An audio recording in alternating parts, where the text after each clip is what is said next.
let's talk about getting the script. Let's talk about getting this part that you must have known from having read the book, or did you come to it fresh from the script? And does that help? Does it make a difference? Well, I'm a fan of McCarthy, which I think John is as well, and I had read all of his books except The Road, and The Road had come out to great fanfare, at least in North America, and then it went on to become, in spite of, even though No Country for Old Men has won Oscars and became quite well known and sold well as a result, The Road still is his most far-reaching, universally appealing work because it's kind of more straight ahead. It's easily understood. The dilemma is understood by any culture. But I hadn't got around to reading it just out of stubbornness. Someone says you must see this movie, and I don't. If someone says you must see The Road, please do see it. But no, I was going to read it, and I kept seeing it in airports and so forth, and Oprah Winfrey Show and all that. It was a big deal, and I just hadn't. But I read the script by Joe, and I thought it was a really good script, a great story, and I realized that it was quite an honor to be offered this role. So then I ran right out, read the script, ran to the store, and got the book and read it. It's one of those books that you can't put down if you read it. You know what I mean? Read it all, and then realized that it was a very good adaptation, which only became better and better. It became fine-tuned before we were prepared to shoot. And as we went along, and I think, including Lord of the Rings and anything else I know of that I've been in or seen, I think it's probably the most faithful, not just in spirit, but in letter, adaptation of any book. It really is very much like the book. And I don't know, I was drawn to it because, any character that I play, I always want to, sooner or later, I want to find ways of coming out of hiding. I think the truth will out with any character, with any story, in little ways and big ways. Sooner or later, if you allow it to. And in this case, there's a line that McCarthy has in the book that's the frailty of everything revealed at last. And I think he's referring to nature and to people, to everything, as he says. And I like that about it. I like the journey, which had to necessarily be really tough. We spoke about the landscape and everything. And it was helpful to Cody, to myself, to the others, and to the crew. For one thing, as an actor, you're only as good as who you're with.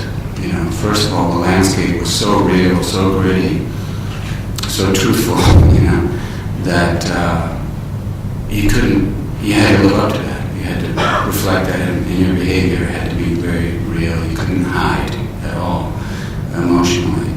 And, I was worried when I got cast. I thought, well, this boy in the story, in the book, just kills you, breaks your heart. In the book, how are they going to find that boy? And luckily we did. Cody Smith, he is amazing in the movie. He's an extraordinary individual. I think it's a measure of his, not just his talent, but his humanity, that he was able to be joyful every day at work, like a kid.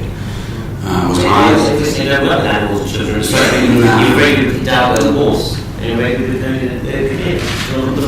No, especially with someone like him, he could be joyful, and then he could just focus and deliver what his character required, really, the sorrow, the doubt, the fear, and then just that native happiness that he has, I like the dynamic between father and son because the boy doesn't know anything of the world that was. It's only what I tell him or show him in picture books, animals, birds, leaves on the trees, flowers, all that. So it was really interesting to play that. As adults, I think, live and bred anyway, much more. They've accumulated a lot of doubts and regrets and nostalgia, whereas kids are just there.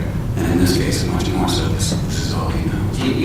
You have a son yourself, don't you? So your role as a father was, I presume you kind of played it in real life in this way as well, telling stories to your son. Yeah, to a degree. I think John also, being a father and having a son, it was something that was a way in, that. You don't have to be a parent to understand this story. I don't think it was a way in, like other things that you might be able to do physically, but it really came down to being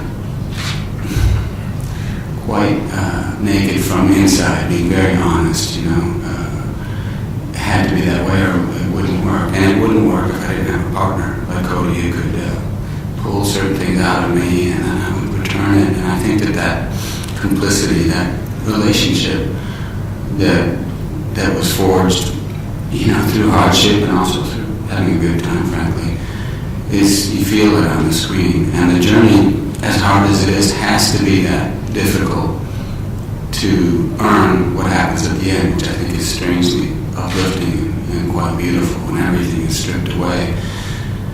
We've seen people at Q&As after screenings where a lot of people have sort of I don't know if beatific is the right word, but sort of a blissed out look on their face or even a smile, but at the same time tears in their eyes, that I think you'd have to be quite obstructed internally somehow if, whether you like the movie or not, you're not moved by it.